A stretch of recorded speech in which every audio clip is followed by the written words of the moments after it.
ये भौजी छी छी छी छी मैं भागत हम भाई। आना आना तीर में आना आना गली भर नहीं देखा था भैया हवा की कैसन भैया हाथ मोला था वो कि ऐसे आना थोड़क लगवा आने ना थोड़क लगाए दिन भौजी ईमान थोड़क हो भाई हम नहा रहे हैं जी। फागुन में नहीं लगवाए तो फिर का फिर सुन भौजी हाँ। तो कैसे दिखत बताओ कैसे दिखा?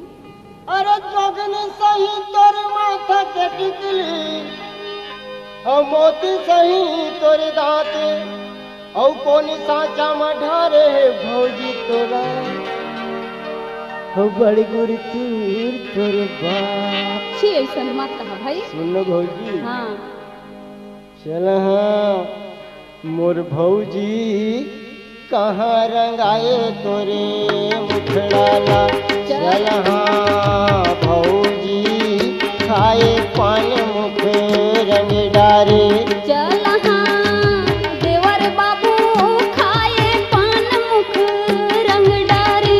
चल हाँ भौजी खाए पान मुख रंग डारे।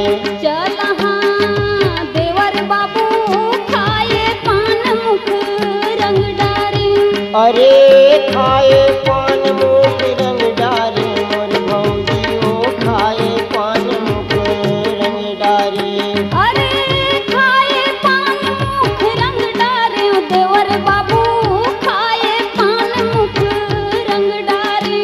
अरे खाए पान मुख रंग डारे मोर भौजी ओ खाए पान मुख रंग डारे। अरे खाए पान मुख रंग डारे देवर बाबू खाए पान मुख रंग डारे ओ मेहंदी मारा चाहे दोनों हाथ मेहंदी मारा चाहे दोनों हाथ मोर भौजी खाए पान मुख रंग डारे जी मेहंदी मारा चाहे दोनों हाथ। अरे मेहंदी मारा चाहे दोनों हाथ देवर बाबू खाए पान मुख रंग डारे ओ मेहंदी मारा चाहे दोनों हाथ मेहंदी मारा चाहे दोनों हाथ मोर भौजी खाए पान मुख। रंग डारे जी मेहंदी मारा चाहे दोनों हाथ। अरे मेहंदी मारा चाहे दोनों हाथ देवर बाबू खाए पान मुख रंग डारे।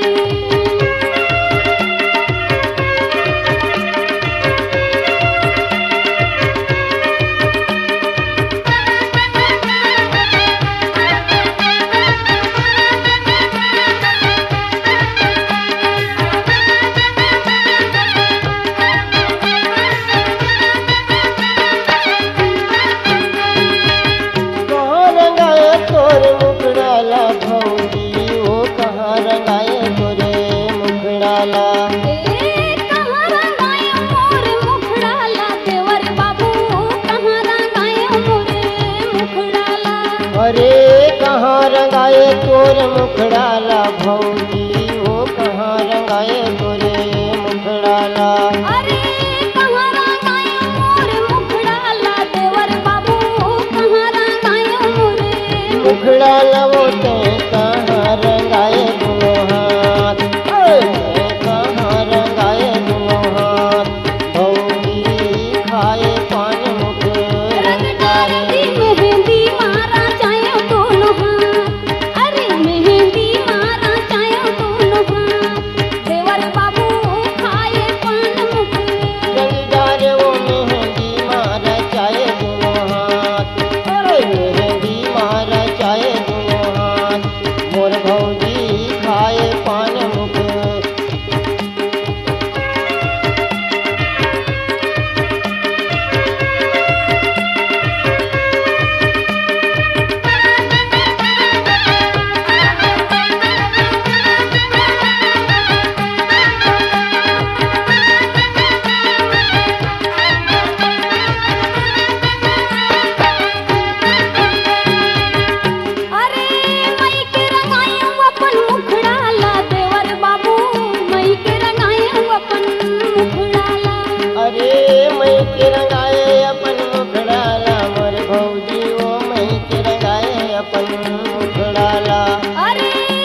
ससुरे मारा गायो दोनों हाथ अरे ससुरे मारा गायो दोनों हाथ देवर बाबू खाए पान मुख रंगदार वो मेहंदी मारा चाहे दोनों हाथ मेहंदी मारा चाहे दोनों हाथ मोर भौजी खाए पान मुख रंगदार की मेहंदी मारा चाहे दोनों हाथ अरे मेहंदी मारा चाहे दोनों हाथ देवर बाबू